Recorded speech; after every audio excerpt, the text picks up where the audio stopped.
Un tro, mewn dosbarth dysgu Cymraeg, yng nghanol rhes o ddysgwyr, roedd un heb gael ei wneud yn iawn.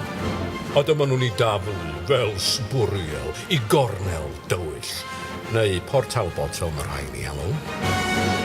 Ond un dydd, o'r gogledd pell, daeth Ioan Talfryn, a chydau bwyherau hyd i wneud yn fyw. Yna, aeth ag ef heb oed i dim i ffatri Cymru, lle rhoddodd y ddewines Nia Pari, bwer arbennig iddo.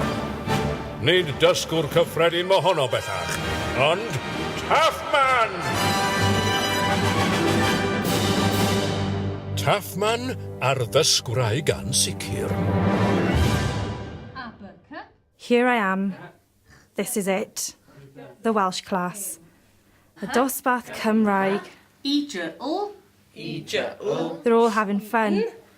Seems like they're actually learning the language as well. I hope I'll be able to learn like that. But what if I just don't get the hang of it? What if I don't manage to pick any of it up? And that teacher looks quite strict. She's throwing teddies at them. Maybe I'm not a language person at all. I was useless at French in school. Why on earth did I think this would be any different? What am I doing here? I'm sure there's an origami class down the corridor. Don't you go anywhere. TaffMan? You came here with the intention of dysgu Cymraeg, and for that, you should be commended. Well done, da iawn ti.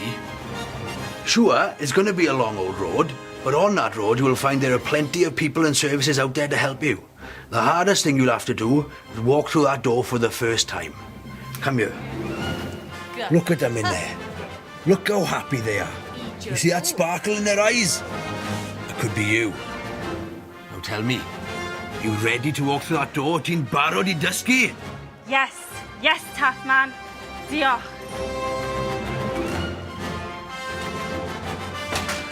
Dwi'n barod. I'm ready to dysgu Cymraeg. Tactless, tidy. Don't underestimate the difference that dysgu Cymraeg, speaking Welsh, can make in your life. It doesn't have to be a class. There are plenty of self-teaching methods out there for you. Or you could do it online, or away. Remember, I can't always be there to help you get started. So dive in, take the plunge, and get yourself speaking Welsh now. Newch e nawr!